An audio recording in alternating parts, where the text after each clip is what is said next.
So cool. We are officially live. So for anyone that is not on with us live and you're seeing the recording, I wanted to just, first of all, welcome you all to the Do the Thing, Find Your Voice expert panel. I am so excited about this challenge because this came from me starting to do the Thing, Start a Podcast challenge. And you guys remember many of the people that are on this expert panel were also on that panel. And I was moving in momentum and creating this challenge. And actually, honestly, that challenge is almost finished. And then while I was in the middle of creating it, I had set up 3 or 4 people on these beta podcasts, and it was going well. One of them is going really well. A few of the others are just sort of moving, but I could just tell there was something going on with them getting in their head too much and not in their heart. And so I just was trying to think, what could I do to help get them more in their heart? And then I thought about all of the other people in this community that weren't ready to join the Start a Podcast Challenge, even though there was so much interest, both from people in the community and then also outside the community. There was a bunch of people that were just not I don't want to start a podcast. That's not what I want, Stacey. And rather than me be crazy, I felt I was going, you have to start a podcast. I took a vacation and I went to Europe with my daughter. I had some space from it, which was great for me, because then I realized that you could get a lot of the same benefits that I was saying about having a podcast from the Do the Thing, Find Your Voice challenge, from merely having a challenge. So in the example of the podcast and the benefits from that, the podcast is the vehicle. And then in the benefits of this Do the Thing, Find Your Voice challenge, the challenge is the vehicle. And so some of you are going to want to continue on and do the Start a Podcast challenge when that starts, because that still is going to happen. And then others of you will just want to do this 17-day Do the Thing, Find Your Voice challenge. So here we are. I asked experts to join me to explain this to you guys about how great this would be. I have not really given them much context. That's what I love about the experts that I work with. It's they're just I give them the idea of what I'm doing, and then they just get it. They just get the idea of what it is. And so let me just introduce the people that are here with us today. So we have Betsy Paik. I was just telling her before the before we got on live about how I just listened to her podcast episode this morning, and I feel we're so in sync with the things that she talks about. And she's an NLP coach, but she coaches people to be coaches. And so she also has a podcast, and she does so many other things, speaker, author, all that great stuff. So I'm so excited to have her here. And then I have Kate Middleton here, who's a somatic therapist and an authentic relating facilitator. Actually went to a few of her live authentic relating trainings, one with my boyfriend, one without. And it was just amazing to see her work and create space for people and help them find their voice, really, in such a meaningful way. And we've been working together for the last year. And I mentioned this before, she just had a baby.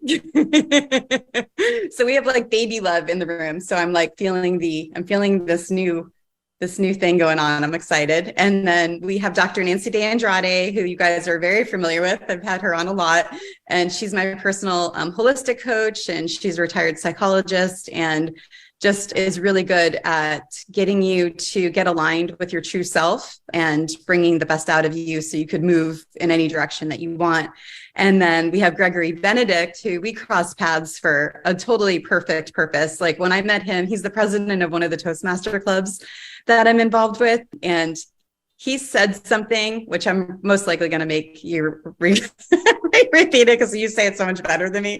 But I won't even say what it is. We'll save it for this. But he said something so powerful that just made everything open up in my life and just align in a different way. And the way that he's able to articulate the way that he's feeling about things and help people move is really good. And he's also a transformational coach.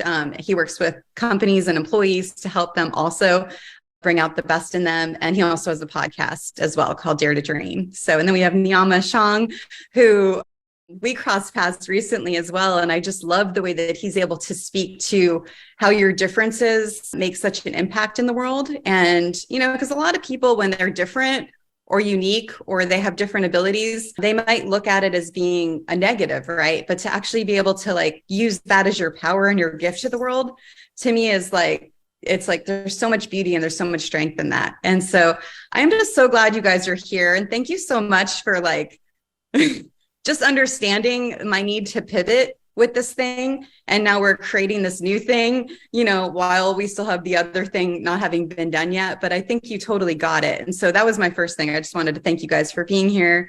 And hello. Mm-hmm. I just feel like we are in a playground and you're like, let's try the slide now and let's try the swings. And then we're all like, yes, let's go. Let's try different things. And with you, it's so much fun always. It's so funny that you just said that. I just finished a podcast interview, like literally 10 minutes before I got on the Zoom. And she literally wrote that down. Life is a playground. And I was like, I love that. That's weird. That is so funny. It's true, right? Like, it's just so fun to be able to, to see, like, so that's a thing, right? And I think, Gregory, okay, I'm going to make you do the mask thing now. Do you mind, for anyone that hadn't heard your episode with me and my episode with you and then the expert panel, because I know that there's people that don't hear everything. Why don't you go ahead and start with that? I would love to. I'll apologize for anyone who has heard this too many times, but I believe what you're alluding to, Stacey, is a personal experience I had that speaks to this greater truth that a lot of people can relate to, and that a lot of us, myself previously included, went through most of my life wearing a mask. It was the mask of who I thought other people wanted me to be, the mask of what I thought success looked like. And it wasn't until I had the courage to take off that mask and start living my true authentic self that things in my life started to flow. And I started to meet the right people, the right opportunities came into my life. And the catalyst for me taking off that mask, because it's not easy, we get very comfortable behind the mask. The catalyst was research from this woman named Bronnie Ware, who worked as a palliative care nurse. She worked with people at the end of their life, and she found that not only do people have serious regrets at the end of their life, everyone has the same regrets. And she compiled them into a book called The Top 5 Regrets of the Dying. And the number one regret people have at the end of their life is, I wish I would have had the courage to live a life true to myself, not the life others expect of me. And again, when I heard that, it punched me in the face, because I realized, wow, like my whole life right now, my job, my friends, my image is all based on the life others expect of me. It's not what I want to do. It's not what really lights me up and gets me out of bed in the morning. And so I realized I needed to take off that mask. And again, just speaking to the magic that happened once I did that, it was as if the mask was manifesting the life that fit the mask, which wasn't what I wanted. And when I took off the mask, I started to manifest the life that was true to me and true to myself. And I feel like that really speaks to the theme of today, of finding your voice, is sharing your authentic voice, talking about the weird passions you have and fully embracing your own uniqueness to bring your full self and give the world the gift of yourself. Yeah. And I think that, it's funny. I think I referenced that as I was pivoting, and creating this bridge between the Start a Podcast Challenge and then doing this Find a Voice Challenge, because the old me might have said, oh, I've already told people I'm doing this. I already had the date. I had everything done, and I would have had this thing, but there just was like a pull, that I could just feel that it wasn't right yet. And it wasn't, and I think because I'm not wearing a mask and I'm true to myself, and it just, so I felt like I almost learned a lot about myself through this process, that literally I am following my flow and where I'm at. So I just think that's the perfect way to kind of start this, is for you guys to hear that. And honestly, Gregory, I think I could hear you say that 100 times and I wouldn't get bored of it, because I think it is such a powerful statement, And then Kate, I love you. You were one of the first ones I messaged when I was like, okay, is this crazy?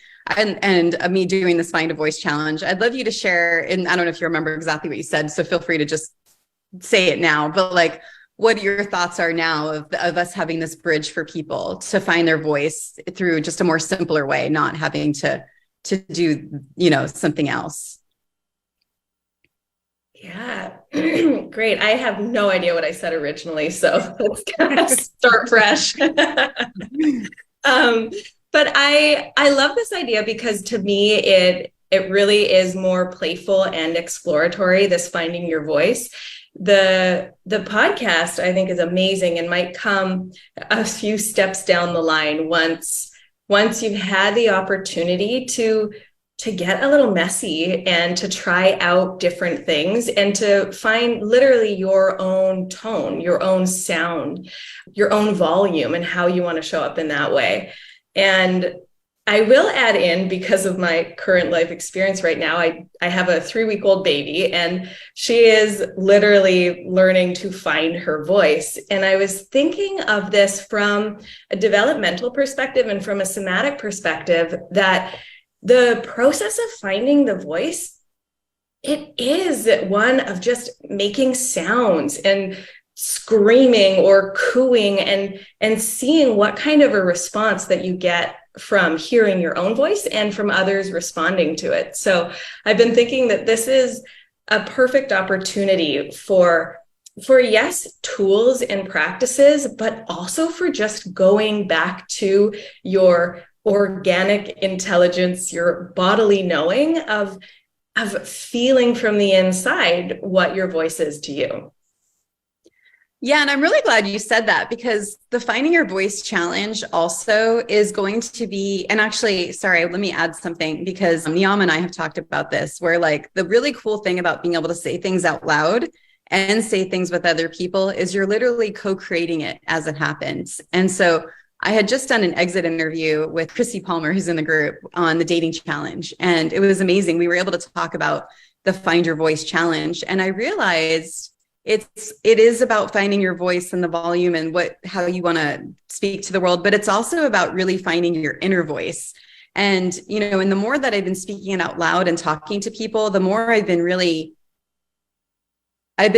grasping this idea of, by saying things out loud and being able to activate, something that may be suppressed for so long. Actually, the interview I was talking to this morning, she was talking about being married for 35 years and how, she suppressed things that she couldn't say in her marriage, And so by using this challenge, it's by just finally releasing all of that stuff. And for anyone listening that might be like, well, I don't want to share that stuff. You don't. That's the cool thing about Finding a Voice challenge. No one has to hear it. You literally, and I'm actually doing it this week because I'm refinding my voice right now, which it's weird. I don't know if you guys have seen this, but like I've already become an expert at finding my voice. And right now I'm got a few things going on that are sensitive that I feel like I don't have my voice again.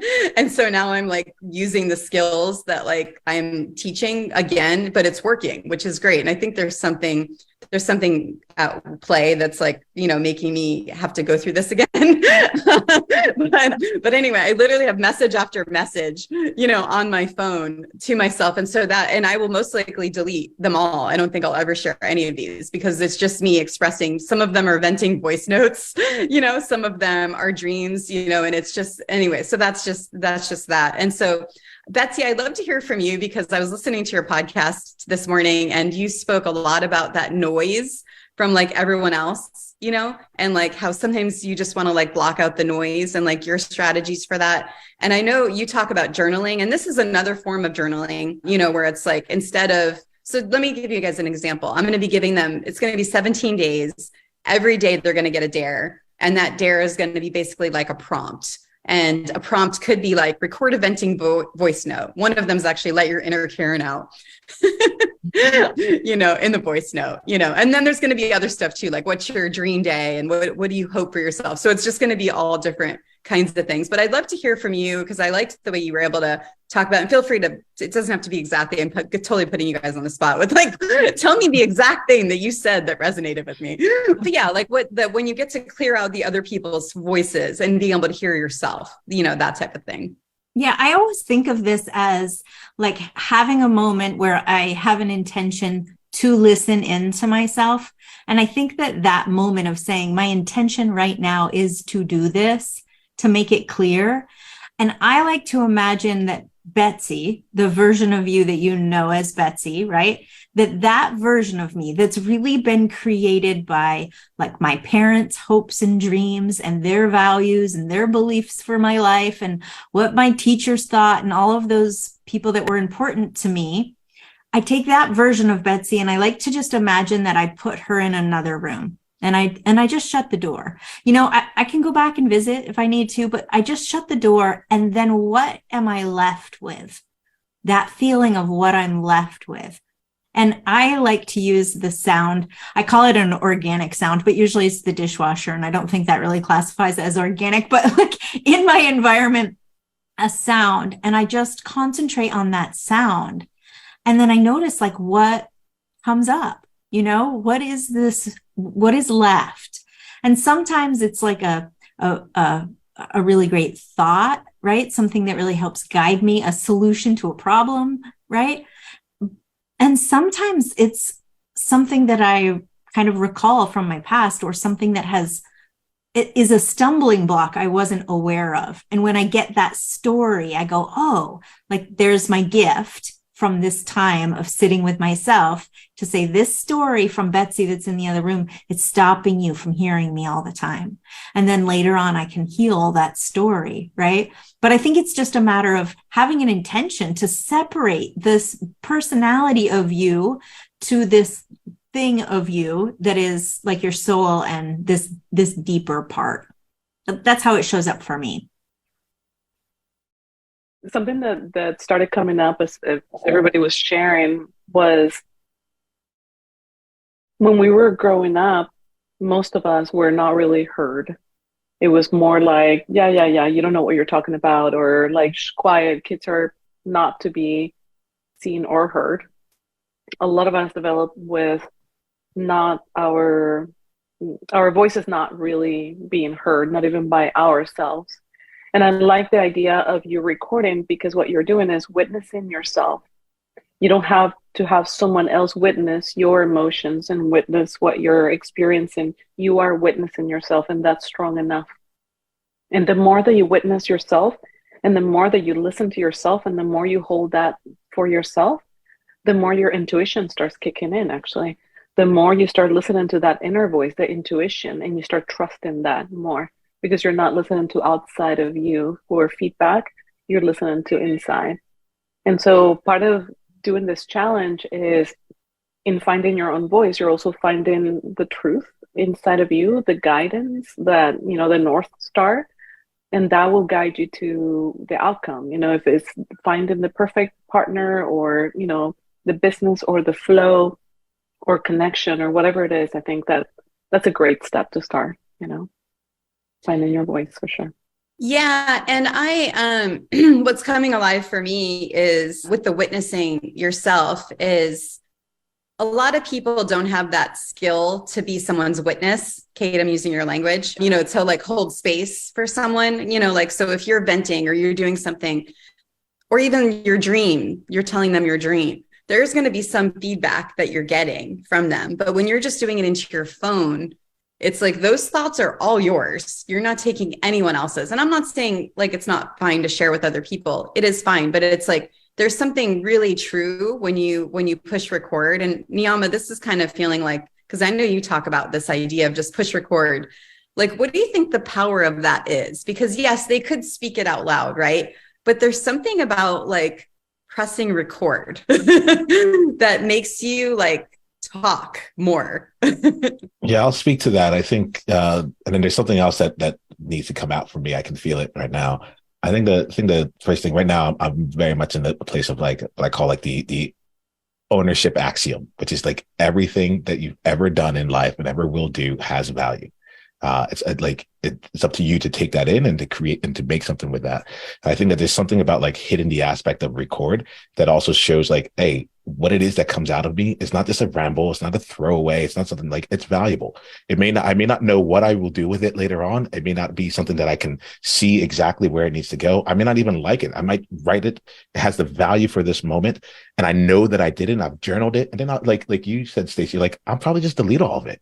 Right. But the value that it had was in that moment. And I think that there's something in that space of just like acknowledging to yourself and treating legitimately everything that you do, say, think as valuable and as worthy and as it has worth. That to me is what record like really represents in that phase.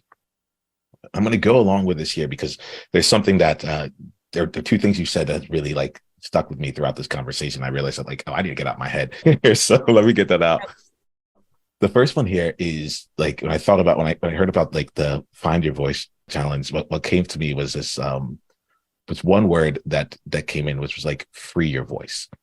Free your voice. And I feel like there's it kind of speaks to like Nancy, like the internal versus external, like looking outside for like, where's my voice? I'm looking for it. Where could it be? Is it in this corner of the Zoom thing? Or it's like, no, actually, it's your voice. You have it, right? What's the difference here? The difference here for me is like, are you going to allow that voice to come in? Gregory, you're talking about the mask. It's like, it's not like you didn't have a face. It's just that you didn't free your face to be seen. You know, it didn't like it's, and that to me is where like the voice comes in. It's like, how can you allow yourself to simply just do it? Like without having to do, like you're doing the thing because you're allowing the thing to happen. Stacey, this is one of the reasons I said yes to this, right? It's not because, we were doing the podcast challenge. Now we're doing this. It's like, just how free is Stacey to just say like, this is where my voice needs to be. This is where people like, this is what they need. This is what people are wanting to listen to. This is what they want to hear. I'm going to go with that all the time, you know? And there's just something very natural about that just, I also feel just like removes the pressure. It's like, okay. Like there's nothing extra to do. All I got to do is just get out of my way and just say it and deal with the discomfort of like my nervous system going off and be like, how did they respond? And just be like, you know what? It wasn't my job to be in their head to tell them how to respond. My job was just to let it out. And then eventually I might learn how to let it out in different ways and help them be able to come in and be able to receive it. But like right now, just allowing it to come out and just freeing what's there. So that's something that's like really playing out for me in this conversation. I'm going to try and practice it myself as this conversation goes along. And I can see that too when people are journaling, you know, when they say, "Dear diary," it's as if like the diary is witnessing them. But the moment that they put it in paper, it's out of their brain, it's out of the ether and into something tangible, something that they can actually mirror and see like, oh, wow. Okay. And you can organize it better. It makes a lot more sense once it's out of your brain, you know? So I agree with that. I love the free your voice. I think that's really cool. And there's something about like where the clarity starts to come, the more you're able to speak to it. And I actually, when I was thinking back to like how a lot of this started, where me speaking into my phone started, and I mentioned the venting voice notes. I talked about it on a few episodes that I like to do those. And because it actually, Betsy, I think we've talked about this. It helps me process more by being able to like speak it out loud. So I used to do that before I was able to like communicate with people in a really healthy way. Is I would speak it in my phone first and get the charge out, you know, and then it would help me process it a little bit better. Now I'm better at it, but before it was a way for like my phone to, like you were saying, Nancy, my phone to see me. But it also helps like the clarity, you know, too. And so anyway, I was just wondering if you guys had any feelings on that as well. Yeah, totally. I think that the fact that you are getting it out of your brain and into something else, either a voice or paper or dance, movement, painting, whatever it is, it helps you sort it out and see it for what it is. Because when we're thinking, it's so etheric and so unmanageable that we become overwhelmed. But when you see it with your eyes, you know, in this 3-dimensional experience, it's like, okay, all right, I think I can handle this. And it's out of your brain, you know, into something else. Just put it in the paper or whatever. I think that's my experience, at least. I don't know what everybody else. Yeah, Nancy, you got me right now. I've been playing a lot with physics and really just understanding like theory of relativity and like time, space, and multiple dimensions and things like that's what I like to do to like just keep my brain going. And when you were talking about getting out of the brain and just saying it out loud, it made me think about Schrodinger's cat, right? Where they're saying like the cat could be both alive or dead, but it's like it's probabilistic, but it's the observation that causes the thing to take place. And when you said it, it was like, oh my gosh, my brain is like its own universe where there's Schrodinger's cats all in there. Could I do this? Should I do this? What will happen here? Da, da, da. But the fact that once I say it out loud, all of a sudden there's an observation. Like, this is something I said. It's here. This is real. We're in this reality. Like there are all these different realities that could exist, but now I just brought this reality out to the forefront. So you're like, it's really, you're messing with my head on a very different levels, but there's Yeah, something the in there that like feels like witnessing, metaphysical about that here. So that's really cool. the awareness changes the molecules and changes the direction. Yeah, for sure. Yeah, that's so cool. Okay. Awesome. The other thing I'd love to hear from you guys is the nice thing about this, the voice note thing, part of the challenge, and we'll go into the other part in a minute, but is that you can do it anywhere. So like you could be hiking and you could be all of a sudden like these thoughts come to your mind and you take your phone and you start like, I have so many voice notes. This is actually, I'm thinking back to when I was even starting to write the book. That's how I was writing, is I was like, anytime I thought of something, I would put it in my phone. So like all these like voice notes of me with like my feet crunching, and it's like so funny.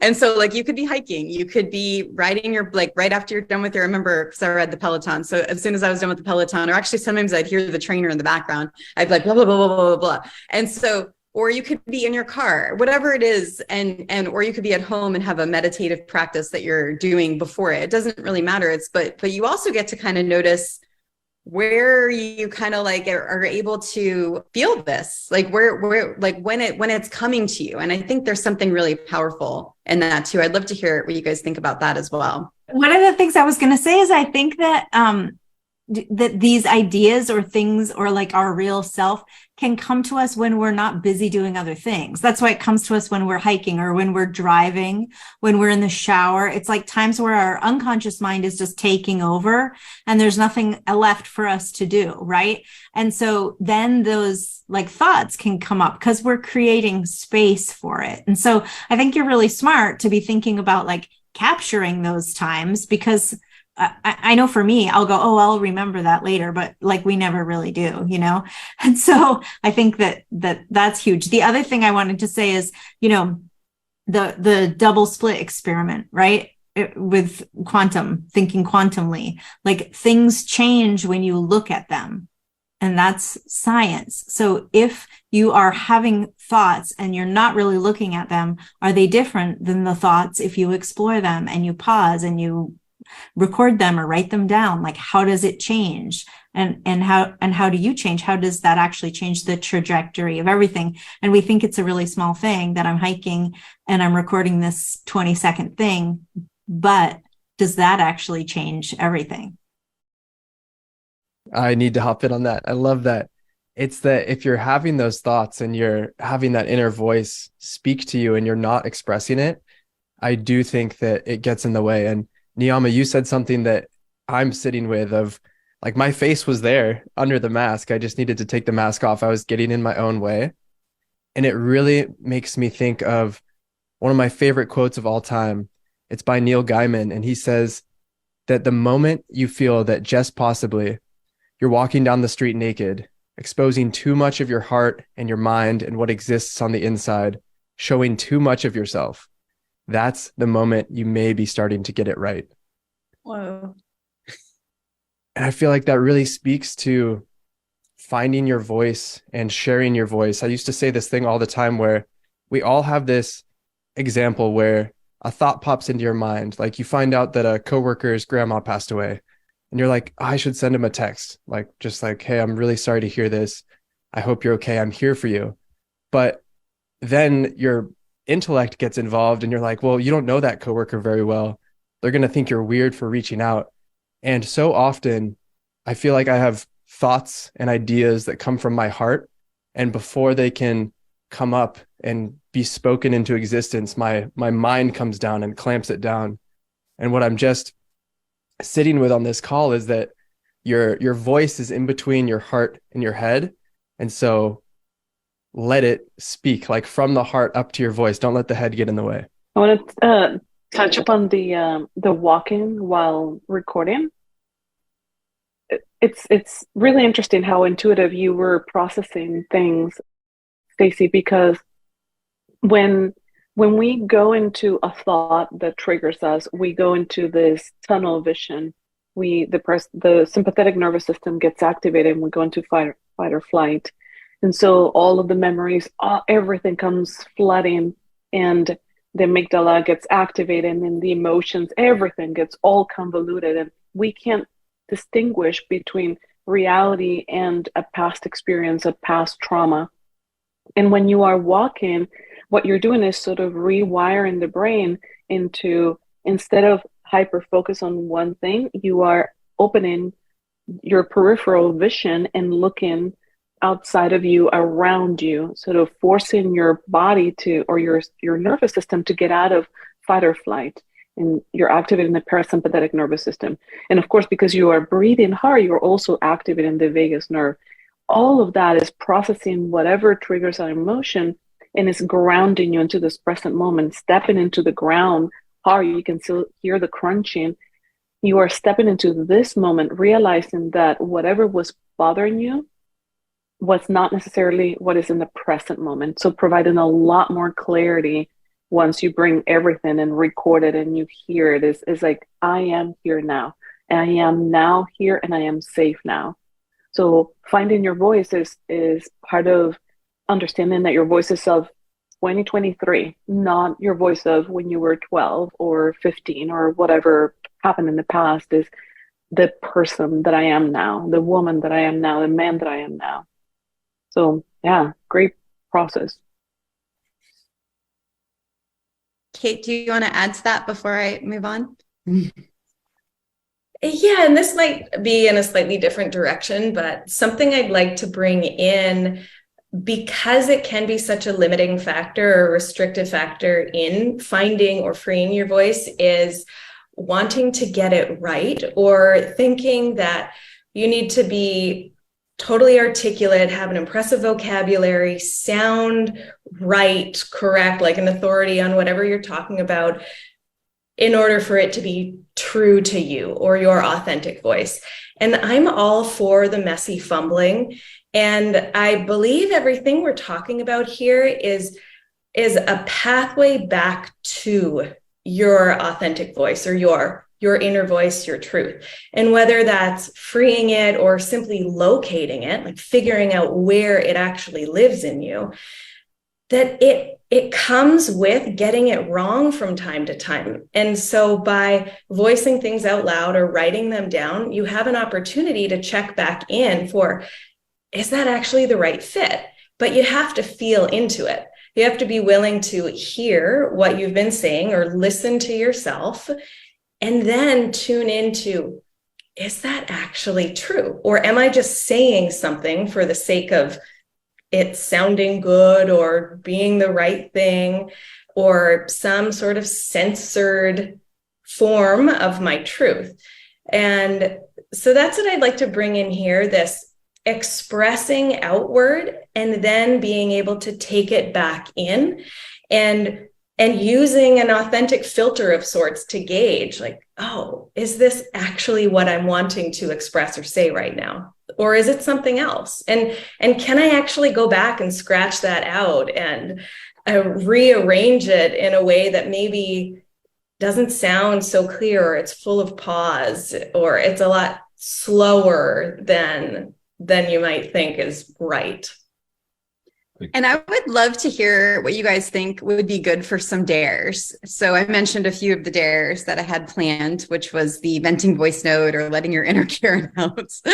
And there's like, tell me your dream day or ideal day. What would that look like for you? Like, like things like that. What would be some really good prompts for them to do where they could just basically like see the prompt, the dare, and then record? To help them find /free. I have to decide on this challenge now, Niyama. Find free your voice. Stacey, can I ask a quick question? Oh, sure. Throughout the challenge, is it primarily with the recordings? Is it like putting it out into the world or in other conversations? Just want to see the context related to the challenge here. Is it what? Like is like, would that involve like putting anything out into the world as well, or is it primarily like, let's just do it on the recordings? It makes a difference. Yeah, if they want to, that's a great question. If they want to, I'm gonna give them the opportunity to share it in the group.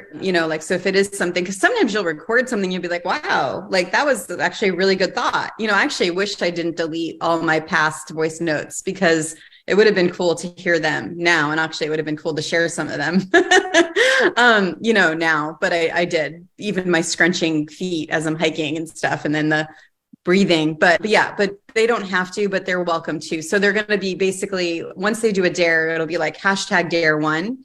And then they'll post, I just did it. This is how I felt, and how whatever came up for them, or they could upload the voice note if they want to, depending on what it is.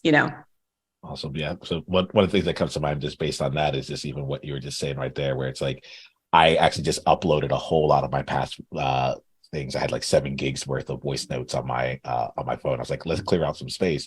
But if I was doing the challenge, I would want to like go back to one of them and actually just like share it. Something that I felt like it was for me. It was at that time. It was a pastime. I'm so far removed from it, but like bringing it into this space right now, I think would just be really interesting to just like allow that one to come in and see where that lives now. Oh yeah. Oh, I totally agree. There's one more thing I'll say too related to the dare, but like it's also related to what Kate had said around like the externalizing and internalizing it. I'm trying to see if I can turn it into a dare at the same time. I don't know if I will, but I think there's just something really potent in what you in that component around like catching yourself in what you are saying and actually being able to reflect on that. I like to go live when I free my voice. Like if I'm really going at it, I'm like, hey y'all, like my nervous system is coming up. I don't want to say this. And so I have to like, I'm in the practice of saying it, because if I don't say it live, then I'm going to come back and try and be edited in front of you. And there are a number of times where I've had people reach back out to me afterwards and say like, wow, like I've never seen someone say something and then check themselves in real time and be like, is that actually true? Do I what like it's like it just doesn't like people don't get to see that. And I really love that component that you brought in, Kate, around like you can say it. It doesn't have like, but if you do the work of checking if it's actually correct, then you actually get a chance to actually learn more from that experience. Sorry, Stacey, I tried to turn it into a dare. I couldn't, but I also didn't want that to just like die off. Yeah, no, I love it because I can listen back to it and then something I'm sure will come alive at the time because I get it to listen to these a few times as I finish completing a challenge, and it helps for sure. And I think it's true. There's something really powerful about that unedited version, and honestly, that's even why I did this live today, because I'm constantly trying to push myself, into doing things that are new for me also, like I do Facebook lives, but I don't do the Zoom, the expert panel Zooms. And Yama, you mentioned this on your episode, and I really liked this. You mentioned something, sorry for everyone listening. Yama and I did an episode where we talked about his journey and his story. And then one of the things you said was, you don't like going into a situation where like you're just talking like normal stuff. You want to get uncomfortable. You want to have an uncomfortable, like you want to, because then you want to be able to grow from that conversation. And so there's just a lot to that. And what we're talking about is doing hard things, flexing the muscle, being uncomfortable, understanding where our voice is. So then it can be unfiltered for ourselves. And then, like I think Gregory said, getting out of the head and into the heart. Can I say one more thing on that really quickly, Stacey? Because like I recognize I am like I need people to process a lot. I do some things there. So this is like for anyone that is in that space. That's like I want to share it out loud as I'm doing it. Maybe not on Facebook. Maybe it's just in a conversation. But one of the things that has been really helpful as a tool around that is it's been like creating some really like great agreements in the conversation to let them know that like this conversation is going to be different. Hey, like, and the agreement might look like, hi, I'm in the practice right now of just like finding my voice. And so I'm going to say things in this conversation that I normally wouldn't say. And that's just like for me to be in that space. I might say it and then realize, no, that's not actually what I want to say, and then go off in a different direction. But like, that's what I'm doing right now. Are you good with that? And just bringing someone into the game with you so that like, as you like in all parts of your life, the more that you want to practice it, you have that opportunity. So that I wanted to bring that in there as a tool that you might be able to use to keep playing this as it goes along. Yeah. So this leads me into the next part, and I want to still hear what you guys say about dares, but I'm going to speak to this because we can circle back to the dare component, because this is also going to be a dare. Another part of the challenge is going to be a bonus dare. I'm going to give them a few bonus dares, basically, to have a conversation with another person and to record it. And it's really cool because the beta podcasts that were created from after when I was wanting to get any kinks worked out before the start of podcast challenge, It's called So Many Things, and it's already really great. She's got a couple episodes in, and she had just interviewed her best friend.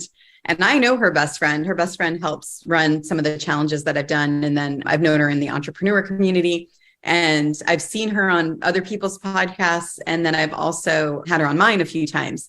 And I got to see their interview, and I'll post it in the group at some point. And it was so good. Like, she interviewed her best friend, and they just talked about like their lives, entrepreneurship. And she was so funny. She actually made the funniest comment, because her best friend is not an entrepreneur or hasn't been.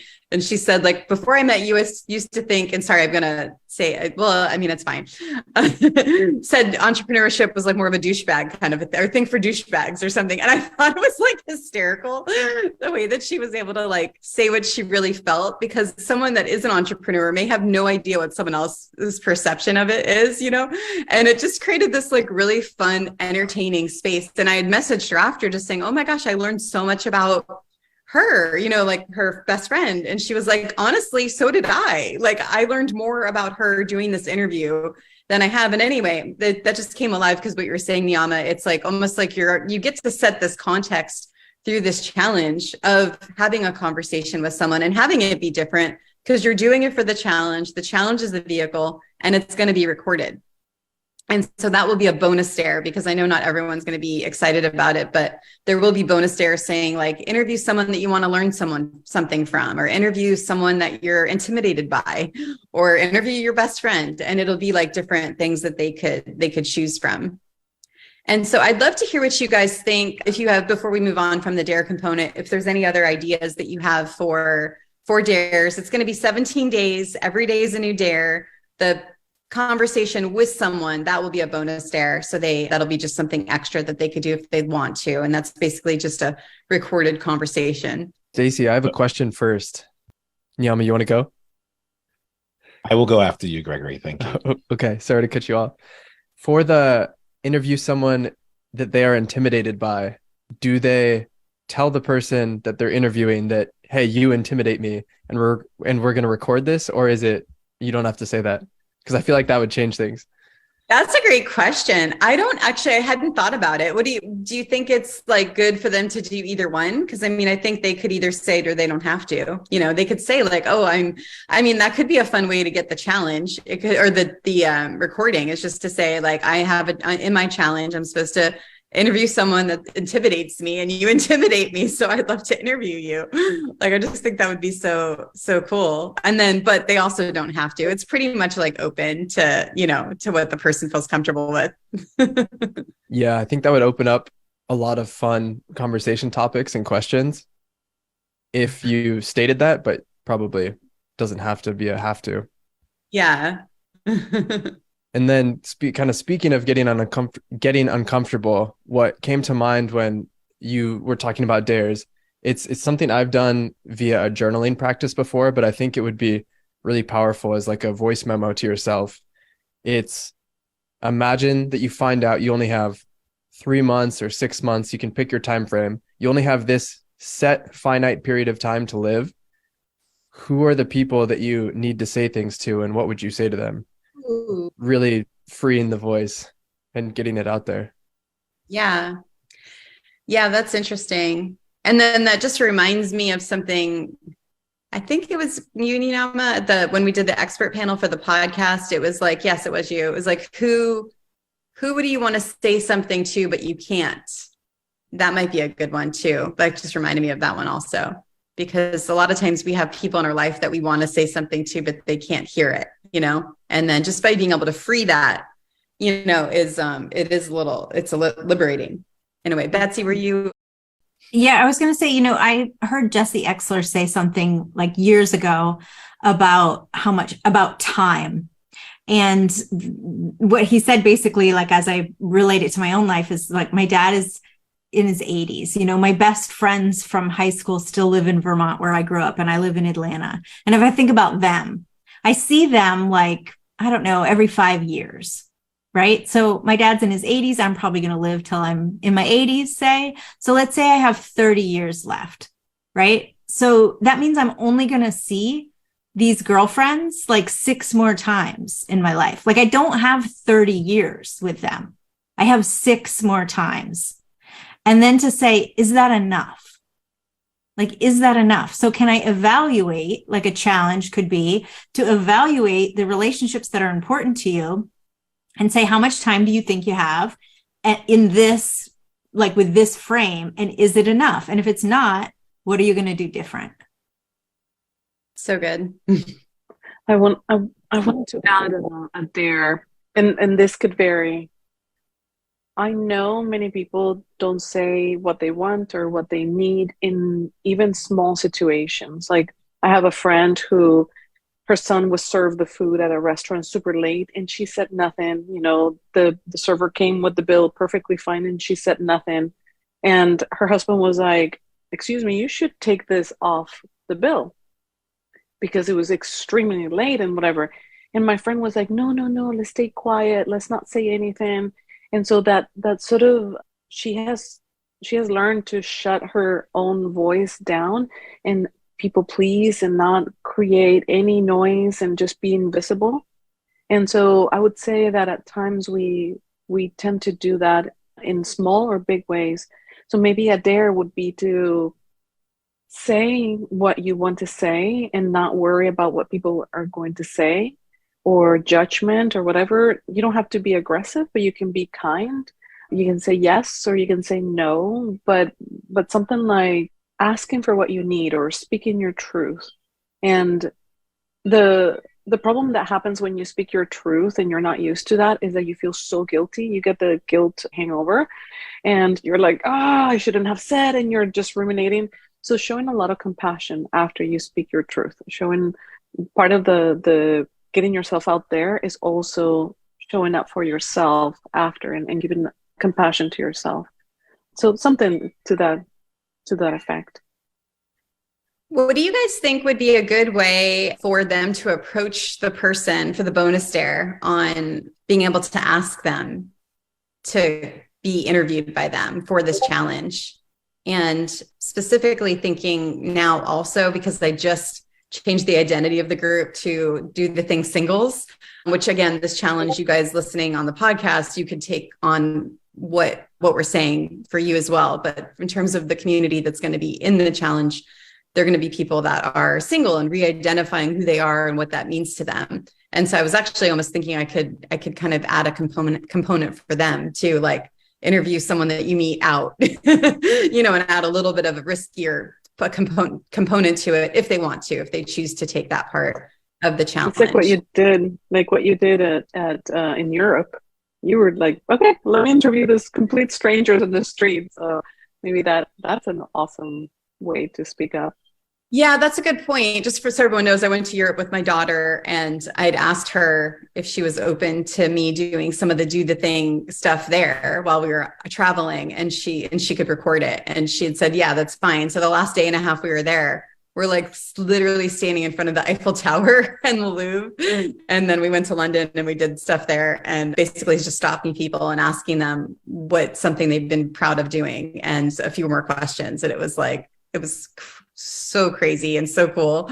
And one guy even walked away, like was like, oh, sorry, I've got to work. You know, I can't do it. And he walked back like minutes later saying that he was sorry. He didn't want to just shut us down. What did we want to say? He's trying to be more open in life. And it was really cool. But yeah, no, that's a good point. Like maybe if they integrate even something as simple, it doesn't have to be some like over Zoom thing. It could just literally be, because like it could be like with the voice note in your phone, because what I realized was we had a mic. I had a mic that I'm holding, but it didn't work. I didn't know how to use it. I guess I didn't push the button right. So I'm fixing the volume on it, but you don't even need some fancy thing. You could literally still do it on a voice note if you want. So anyway, I was curious. Yeah, I'd love to hear what you guys think about that. So my first take is just the word, like open up the word just from the word interview, right? To like just be in conversation. Cause I feel like interview, it changes the dynamics and that also goes back to the recording thing. Like people shift, you know? So it's like, let's just have a conversation. I'm going to be curious. I'll be deeply curious, be curious about me. The things that come from me are just like, how can you have the conversation differently? Where would you take, even if you're talking to your best friend, somebody you would normally talk to, like, where's the place that you still wouldn't go? and bringing that into the conversation and allowing for whatever else to take place from there. That's, yeah, there's a gentleness to that feels pretty open. Yeah, that's a really good point. Yeah. I do have a dare for you as well. I recognize here, just so y'all know, in my journey of freeing, like Gregory, when we were talking with each other, I had to start speaking because I had this feeling of like, I'm talking too much. And that's like one of the number one ways that I dim my voice, that I keep my voice out of here. I'm like, oh, like, and so I really want to call that out, because there's something that gets in the way of actually freeing and finding my voice. It's always hidden, like just a bit there.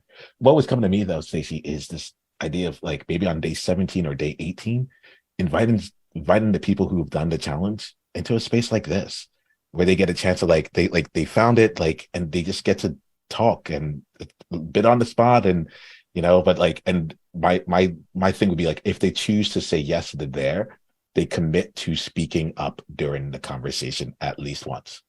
Oh, I love that. Yeah, and that's it. Like, you don't have to show up, but if you do, you don't know what I'm going to ask, because I'm like, Stacey, you're Stacey. It's going to be what it ends up being, like in a great way. That's why we love you and we keep coming back. And their commitment is just, all right, let's just play with this.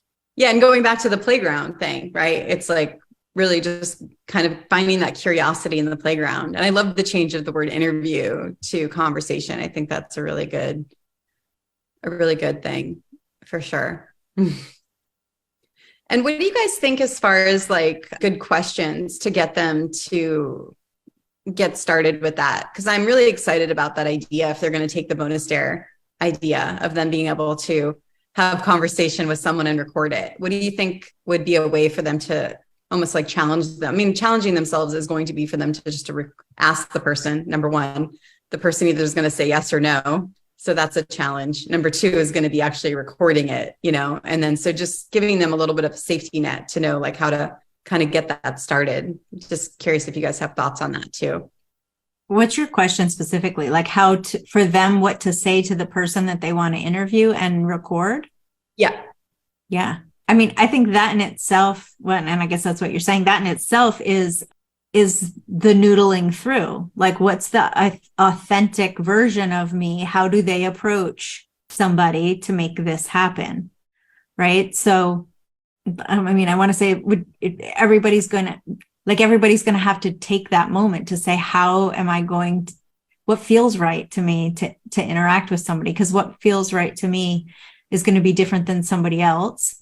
One of the questions that I like to ask myself is like, if I wasn't bad or wrong, how would I do this? And then that's a way for me to be able to move forward. Mm. And I just noticed Mike, our Do the Thing challenge champion, had a question asking if we're going to only be recording one. So I just wanted to speak to that. So every day there's going to be a dare for you guys to record the voice note for yourself. And then there'll be a bonus dare once a week. So I think I'm going to probably it's a 17-day challenge. So it'll probably be 2 or 3 bonus dares. And it's going to be a choice of 3 different bonus dares you can choose from, and you only need to do one. So there'll be multiple times that you get to do it. But the only thing that I'm saying, like, I really want you to do by joining the challenge is the recording your own voice note every day. So let me know if that answers your question. I'd love to do that. And then Kate, I'd love to hear your thoughts too, from the authentic relating side of it, because this is a really great time, even though it's going to be recorded, but like to almost like, it's a practice, right? Like it's being able to get into that practice of having conversation in a more meaningful way. Like I know for me, like if something's being too superficial, like my heart like almost hurts, I just like, I needed to go deeper. And so I think this is a good way for people to kind of practice that as well. Mm-hmm. Yeah. And I would love to offer some deep and meaningful questions that you can use anytime to deepen and enrich the conversation. But what I found to be true is that it totally depends on the dynamic between you and whoever you're talking to. And that a better gauge than bringing in these excellent questions is can you follow the aliveness in the conversation? And that is your own curiosity, for one, and what the other person seems turned on by talking about or sharing with you. So where's the sort of spark of aliveness, and follow that flow. And in a way, I like to think of it as following what's already in the lead. Like there's something that's already implied or leading the conversation, some spark of something that wants to be said, known, heard, and you're just following that. So it's, I like to think of the art of conversation as just going with what's already in flow. And with that, I'll say that there's room for awkward silence. And there's a lot of room to even bring that up and own your piece of, I wish I had something better to say right now, but I'm kind of blanking. Is there something more you'd like to share? Or, oh, you can even out yourself if you say something like, I actually drifted off and I didn't catch what you were just saying. Can you share that with me again? Like, it doesn't have to be perfect. And that makes a lot of room for the other person to be human too. So I'd say when you catch yourself wanting to come in with some sort of a script or a prompt or something that these expert interviewers do on their podcast, can you go back to what feels alive right now in me? And how might I support that to come through from this other person? So one is slowing down and making room for slowness, actually giving permission for yourself and the other to take your time, to have pause, to and ah and think it through. And then to really tap into your curiosity, like, ooh, what was it about what they just said or gestured or their tone of voice in that struck you? So you could say something like, oh, I noticed you kind of lit up when you were talking about this. Can you share more about that? Or, I'm really curious, when you mentioned this word, I felt something in you, or felt something shift. What was that about? So that's what I'd offer. It's so great because you're practicing that muscle for conversation, and it's kind of cool because you get to even listen back. I remember messaging you one time after a podcast interview and just saying, "Oh my God, I like sucked at this reflective listening thing. Like I wouldn't have known that had I not had this conversation recorded." And again, I'm not saying it's going on a podcast, but there is a real big benefit just in you learning how you communicate when you get to record it also. Absolutely. In previous podcasts, and even I think it was one of the panels, someone mentioned if you want to learn something, just bring people to interview and learn from them. So what I was thinking, what came to mind was, if you want to learn how to free your voice, maybe interview someone and ask them, do you feel like your voice is free? Do you feel like you speak your truth? How do you do that? What techniques do you use? Sort of out of curiosity and sort of learning from them, people they admire, or maybe just someone random in the street, to learn from them whatever they want to learn. That's a thought came to mind as to questions. Yeah. And you're making me think, like when I did that thing with my daughter, pretty much it was cool because I had the mic. So it was an easy way for me to like show, that we were doing it. But I mean, I think you could still have your phone and just say, I think you could just say like, oh, I'm just going to record it in my, it's for this challenge. So again, the challenge is the vehicle basically. And so you're asking them permission, but it's like you're telling them it's for a challenge and you're doing it that way. And so people love their voice, like what Nancy was saying earlier, where people are not used to being seen and heard. They loved, like being heard. And that's what I was so surprised with when we were going around and asking for these interviews. I thought like we were going to get a ton of people say no. I mean, it was like so many people said yes. It almost wasn't fun for me because I like the word no. I get like really excited to hear no and then you get a yes. But like it was almost just a little too easy. But I mean, I loved hearing the story and meeting the people and it was so meaningful, obviously, but it was just like a little too easy. So it was just weird. I wasn't expecting it at all. So what would be your number one piece of advice for the people that are going to be doing the find your voice, for your voice, whichever way I'm going to change it, challenge? What would be your number one piece of advice for them? When I think about someone speaking their truth or doing something, I can see how our mind tends to get in the way, and we tend to find really good reasons to not speak our truth or speak our voice. And so maybe it would be sort of checking with yourself and seeing, okay, what's happening? Why am I so resistant to this? Because even in that introspection, you're still hearing yourself, you're still hearing your own voice, and you're checking with you, not just forcing yourself, but like checking with you. And so whatever resistance is there, just bring a lot of compassion and still move through. So that will be my thought. I'll piggyback off of what Nancy said. I think the self-compassion is so, so, so important, especially because if you're like most people, you absolutely loathe the sound of your voice at first. And I would say that it does get better. It gets a lot better. I have gotten to the point, I've recorded enough podcast episodes where I'm actually starting to like my voice a bit. So it gets better, but the compassion piece is important. And then also there's this quote or saying that I've heard before. It's called do it scared. Do it scared, do it unprepared, and then do it again. And acknowledging that you don't have to get over the fear before you do the thing. Like you can be, your hands can be shaking when you're asking someone to record, or you still don't like the sound of your voice, but you're doing it anyways. I think that's really important to know. You don't need to have mastery before you go out and do the thing. I also would say, like, you can't do it wrong. You're not going to do it wrong. So everything's part of a journey, right? You might not do it in the way that you intend the very first time, but I think in that discovery process, you're not going to get it wrong. So just keep trying.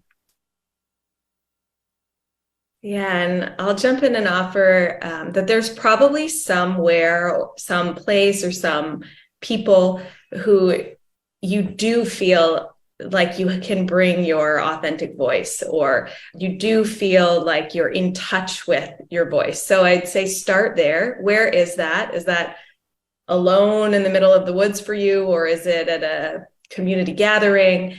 And then go from there based on that feeling. So what does it actually feel like for you when you are finding or freeing your voice? What does it sound like? How do you know that that's your truth? Because you get some sort of feedback that, yes, this is the right fit for me. And then play with tapping back into that in higher stakes environments. So when you're around other people, you might be a little nervous around, or in places where you might not speak up as much. Yeah, it's so good. And the other thing I want you guys to realize is just not to overthink it. It's just literally like you might just push record and like nothing comes out, and that's fine, and you could try it again try it again another time, and be in a different environment. And I think there's something really powerful about just knowing that it's just, you're going to realize the clarity is going to happen as you start to talk, and you're feeling in the right mode, and you'll get to see where you feel the most alive.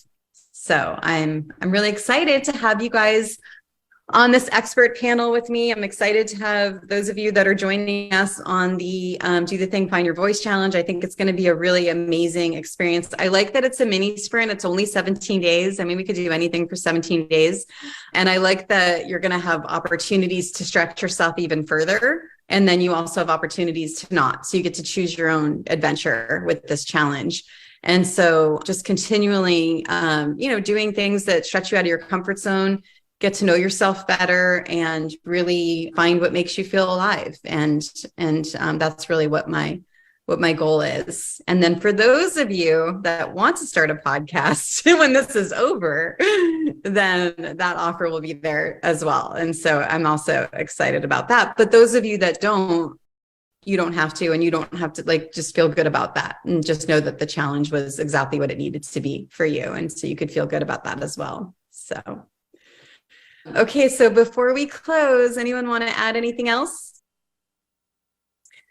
I had a random thought in that this isn't like a video game where you only have 3 lives. You only have 3 chances to get it right. You can keep messing up. You can keep not making it past the first level, whatever that is, whether it's hitting record or asking someone to interview. And that just feels reassuring. And that I love what you said, Betsy, is you can't get it wrong. Like it's impossible for you to get it wrong. So just keep trying. And just the irony of like, in reality, we only have 1 life, but throughout that 1 life, we have unlimited tries. That's kind of what I'm sitting with. So good. Just do it. Just do it. Do the thing. Do the thing, baby. So, all right, you guys. Well, thank you so much. I'm going to put, for everyone listening that would love to learn more about the amazing experts, I will put all their information when I publish it on the podcast in the show notes. And then also they'll all be included in the challenge packet. So that'll be the next step, is you'll get to see basically the link where you could sign up for the Find Your Voice Challenge. And that link will then basically get you added to our list, our email list, where we'll be able to keep you updated on things via email as well, in case the Facebook group gets overwhelming. And then for those of you that are listening that are not in the Facebook group, definitely join the community, because the community is what really is the glue that ties everyone together, to be able to have that supportive, encouraging space where everyone is able to just basically do the thing together and be able to grow together, which is really great. So thank you guys. I appreciate you being here. Thank you for having me. Thank you. Thank you, Stacey, for doing everything you're doing. It's amazing. Thank you. All right, you guys.